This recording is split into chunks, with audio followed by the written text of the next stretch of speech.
Okay, so we are in the first game. AlistarPeter and Angel of Death. So the map, of course, is Great Plains. We do have Germans and Mexico for the Deathmatch team. I will just call them Deathmatch team because they play Deathmatch a lot more, I think, than the other ones. Or let's just call them A team because Alistar and Angel of Death. A team versus. Why is my mouse so fast? Oh no. Who has these kind of settings, guys? Why do you do this to me? So Team A against Team Germans. And of course, Germans also being in both teams. But whatever. So, Germans and Mexico against Spanish and Germans. So, right from the start, I think that the civilizations all are decent. I'm not the biggest of fan of Mexico, but they do have a very potent rush and are very dangerous if you don't know how to deal with them. So, yeah. But I would, personally, I would prefer Spanish over Mexico. I think Spanish is just the more flexible and solid civilization. And yeah. Germans, of course, is a top tier civilization.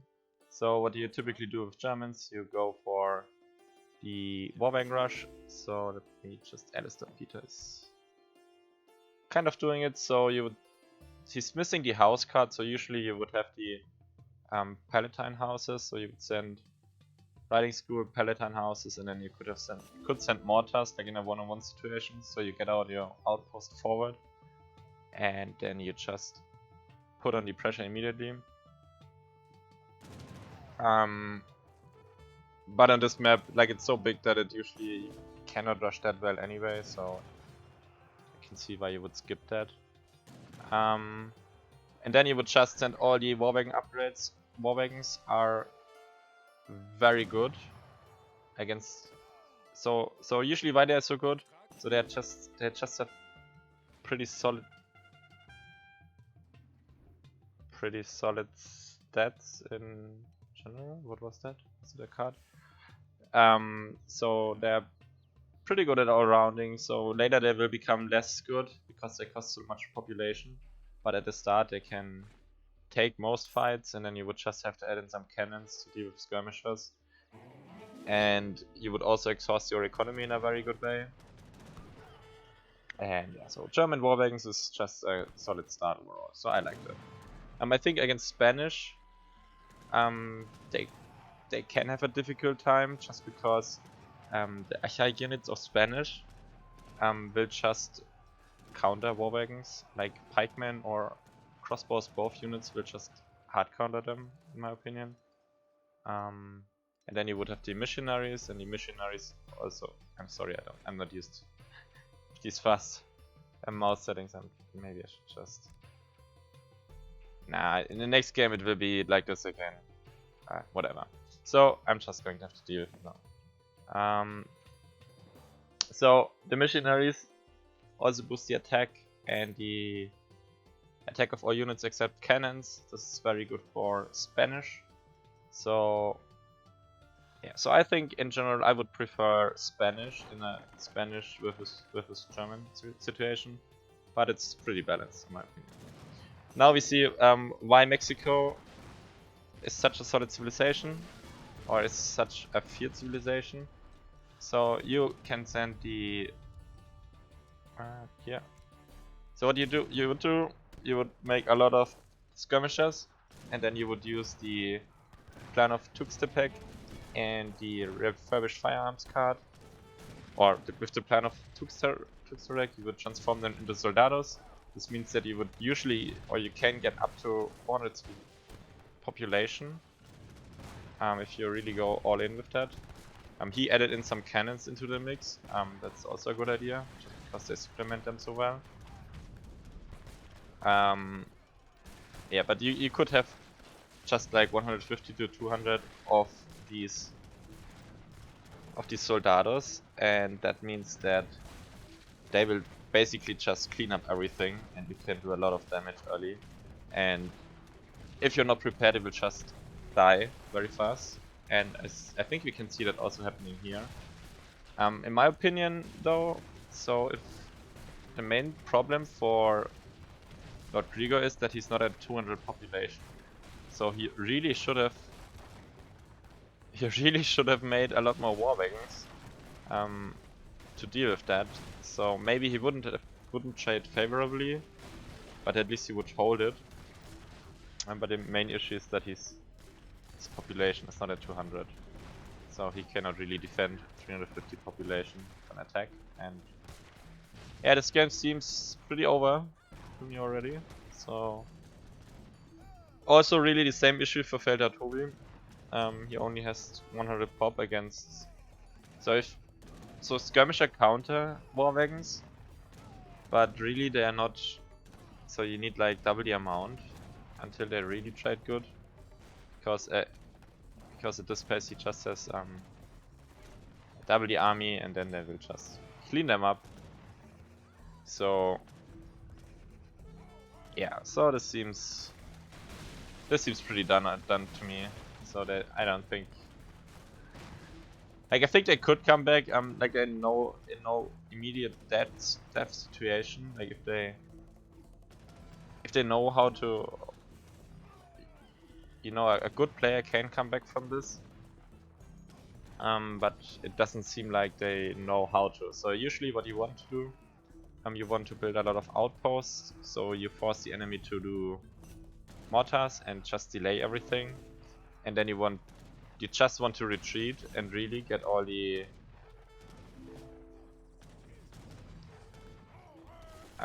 you want to retreat and really get all the units out until you have 200 population.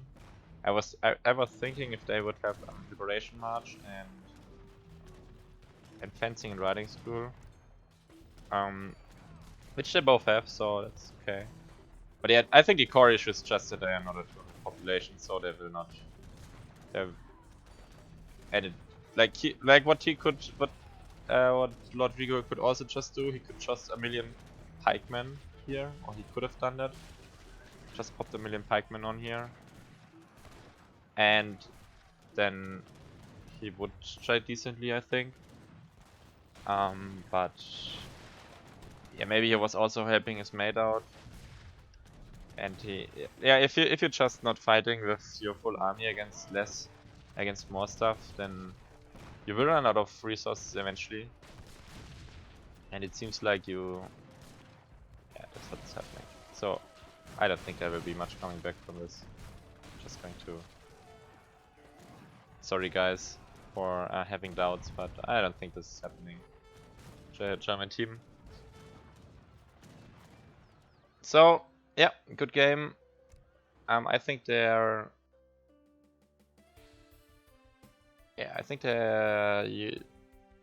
were just a lot of mistakes on the German team, so it wasn't really as competitive as I would have liked. Well,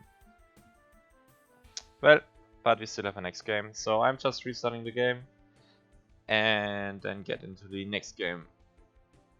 So maybe if you don't know how to play deathmatch or what is the start, so you would typically build a stable at the start or barracks, and then you will get a church at the start, so you get mercantilism. And what your first goal is, usually you want to get to 200 population as quickly as possible, so you do not die against anything, or you can be aggressive. And once you reach that, then you can be aggressive or you defend.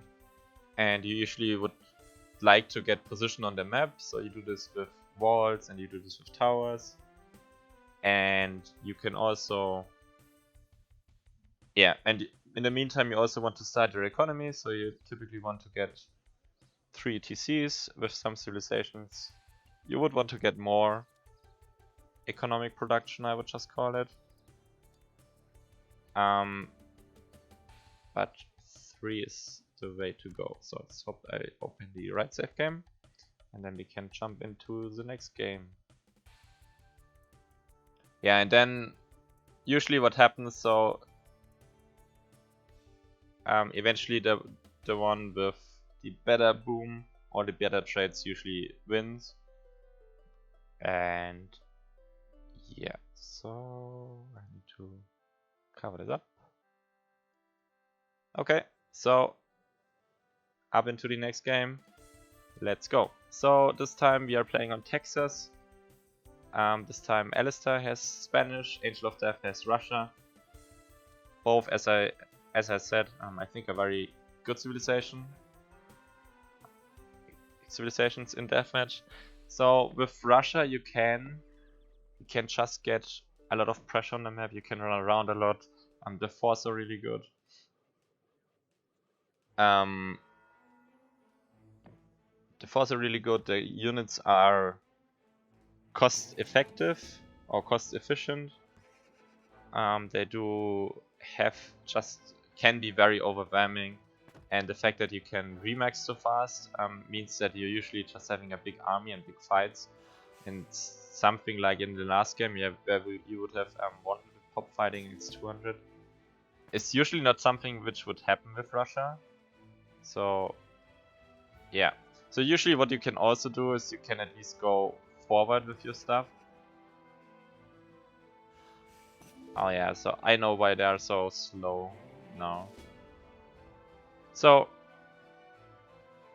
yeah, Lord Grigor, what you also want to do is you want to build one barracks, or you want to build your stuff with one villager on each building. This way they are building in the fastest way. So at this point he could have had, I think, the double amount of production out.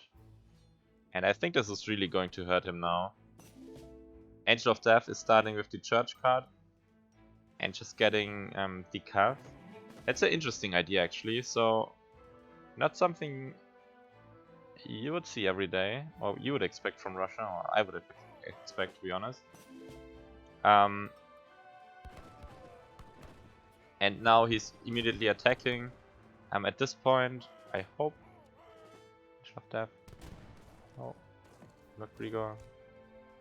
Yeah, he has the cards for the barracks and the stable. So the riding and fencing school. So he can get units out decently quick. And he's making pikemen. I'm not quite sure if halberdiers are trained faster or slower than pikemen. From my gut feeling, they should be trained in roughly the same time, and that's why I would always, if I want melee infantry, I would want to make halberdiers. Just because they are guard operated. But yeah, I think the same problem really as in the last game. So he has just a lot less units. And he's starting to get overwhelmed. Oh, on the other side we see the Spanish also making lancers and skirmishers and just being really aggressive. I kind of thought it would be the Archaic Rush again, but this also seems pretty powerful. Like, usually this is a position I wouldn't want to fight in almost all situations, just because 4 towers will do so much damage against anything. So even though these trades, they seem really good, oftentimes they are not as good as you would expect them to be. But he has so many units. I think like the same problem as last game. So he could just, he could just make 100 halberdiers and just kill everything here, with one press of a button. Oh no, he didn't have or he doesn't have dueling school. He also doesn't have riding school. Yeah, I think there's an issue with his build order. Yeah, Angel of Death. Yeah, I think it's just the same game as last game, so they're just getting overwhelmed because their start isn't as clean as, or their start is just not as clean as the other team, the start of the other team. Oh, now we have some raids, or the attempt to raid. So this is actually a good idea, I think. So with Russia, you can do it with one villager, where you would get up a blockhouse here. You could also just send musketeers running around, and oftentimes you could, or sometimes you could sneak like a fort here and really be a pain if they're not looking. But also on this side, you can also do that. In the fight, Opritchenkeys often are not the most useful units, so usually you want to have Cossacks. I mean, they're decent against cannons, so you can do that, and maybe denying this 4. Like if he's paying attention, he can deny the 4, so that would be good. Yeah, but I think in all game modes you never really want to fight under your production while you don't have an army. So it's just never a good sign, and I think Lord Grigor is doing that for the last 5 minutes or 4 minutes. So he will eventually run out of resources, and now he is, and will just collapse. And Angel of Death still has some resources, and he has more army, so... Oh, and he's raiding. So that's good. So yeah. Yeah, I just think Lord Grigor is pretty dead. So he only has 1 factory and 10 villagers, and no army left, and no real production. I think the issue really for him is he could have gotten out some more production here with those villagers. He could have also built some towers here to have something to fall back to, because Angel of Death really doesn't have any anti-building, so excuse me. So nothing like mortars or something, so he really could do that. I think he has the right idea, it's just a little bit too late, I think. Feldherr Tobi is now starting to stabilize a bit.